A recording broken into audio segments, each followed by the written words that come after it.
The invitation to the will reading felt almost ceremonial, like something out of a movie. But this was my real life. I wasn't family. I was just the caregiver who had spent the last months attending to Harold Whitmore, the reclusive billionaire whose name alone carried weight across the city. Yet, out of courtesy, his lawyer wanted me present. I assumed my presence was purely symbolic, a polite acknowledgement of my months of service. When the lawyer began to read the will, I braced myself for the usual formalities. There were modest donations to staff members and charities, a few bequests to distant cousins. And then, in a moment that seemed to stretch for eternity, he said, "Everything went to someone named Clara Whitmore." My pulse quickened. Clara Whitmore? That's not me. My name is Madison. I started gathering my things, ready to quietly leave. Then the lawyer's piercing gaze landed on me. "Miss Whitmore, can you confirm your full legal name?" My breath caught. Something inside me shifted, like a hidden door suddenly opening. I had no idea that one question would completely change the course of my life. Before I dive deeper, let me ask, where are you watching from? Drop it in the comments below. And if you love stories about family secrets, unexpected inheritance, and hidden legacies, subscribe now. Trust me, you won't want to miss what happens next. I first met Harold Whitmore in the winter.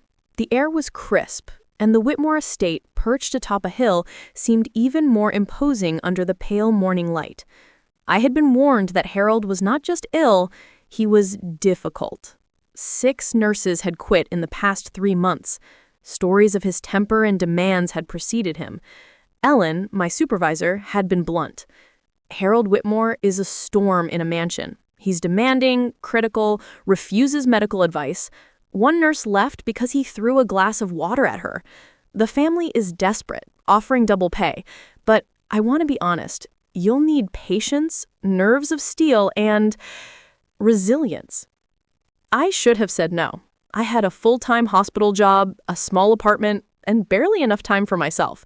But something in Ellen's voice, an edge of desperation, the double pay, and the way she hesitated before saying resilience, made me reconsider. "I'll take it," I said, though my heart raced.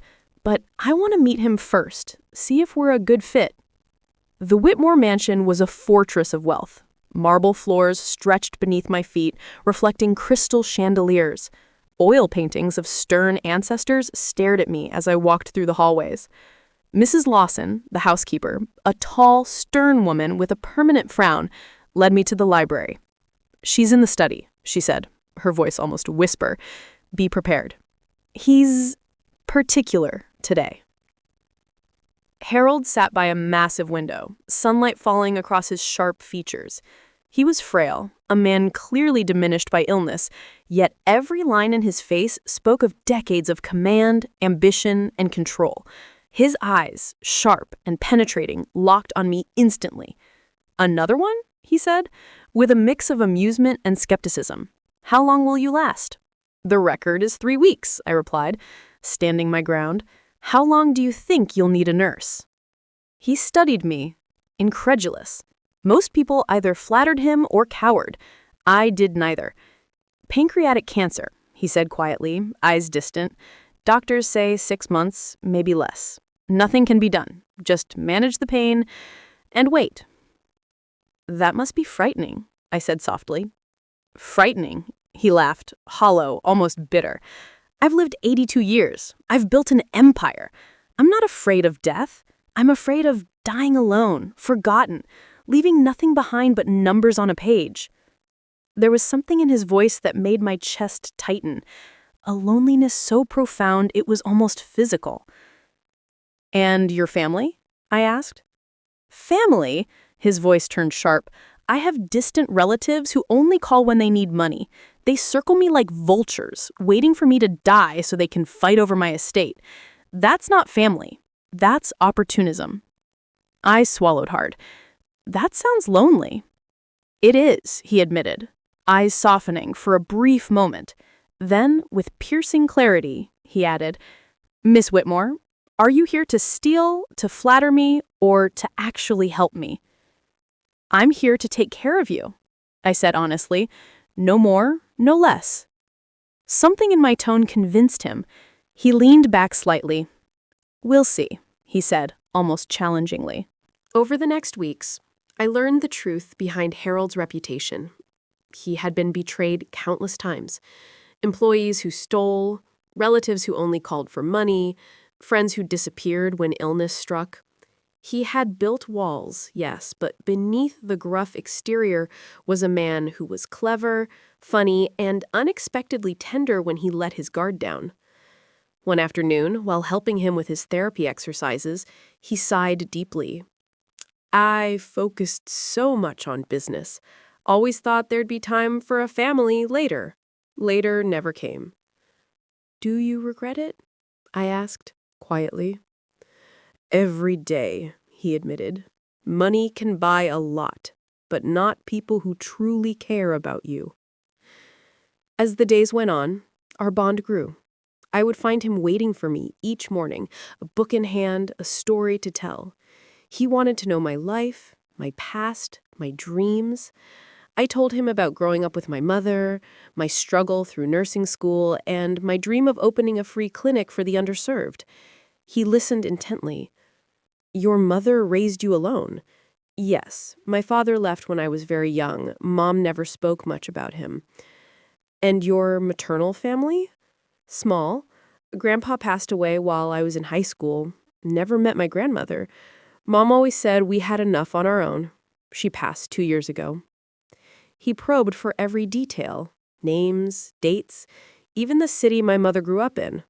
At the time, I assumed it was just conversation, but each detail would soon prove crucial.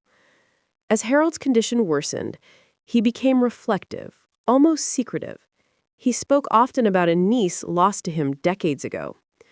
"My niece, Clara. She was my sister's daughter. We lost touch when she was young. I've searched for her for years, but it's been impossible to find her. She could be anywhere now." "Have you tried investigators?" I asked.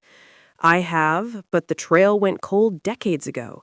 She's probably in her 50s by now, living a life I know nothing about." "Why is finding her so important?"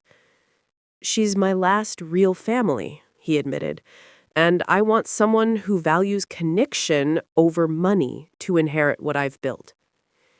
In the final weeks of his life, Harold became increasingly focused on arrangements, making calls, meeting with his lawyer, yet always cryptically avoiding details. One afternoon, he asked me to join him in the garden.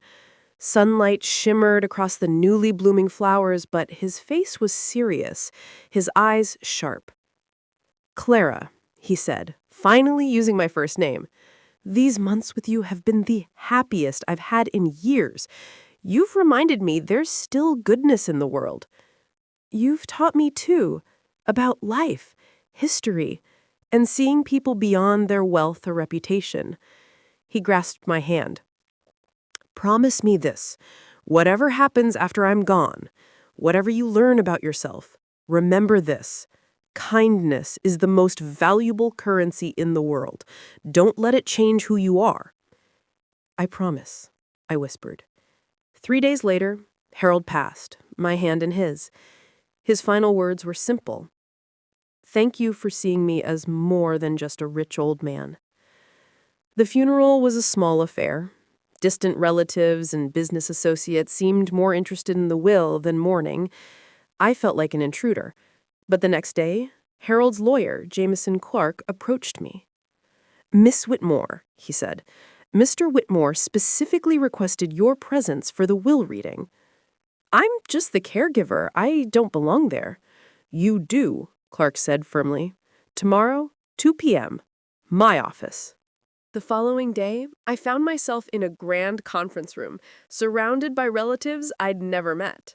Whispers and side conversations filled the air, everyone anticipating the fortune. Staff members, too, were present. Housekeepers, drivers, chefs. Mr. Clark began reading. "I, Harold Whitmore, declare this my last will." He went through small bequests to staff, charities, and distant relatives.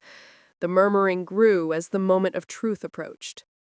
And now the bulk of my estate, valued at over $15 million, is left to my beloved niece, Clara Whitmore. The room erupted. Chaos, shouts, accusations, threats. I froze. This is impossible. I am not Clara. Miss Paris, Clark called over the uproar. I mean you, Clara Whitmore.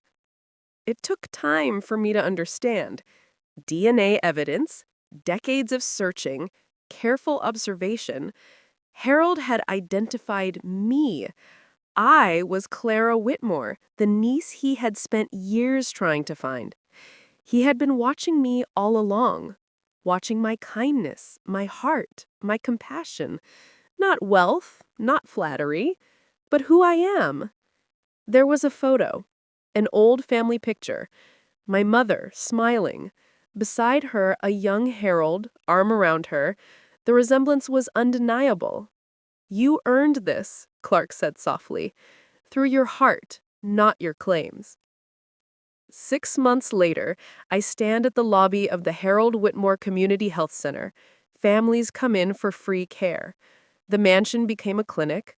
The art funded scholarships. Properties transformed into housing.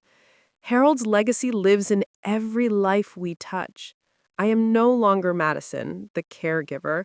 I am Clara Whitmore, niece, heir, and guardian of a legacy of generosity.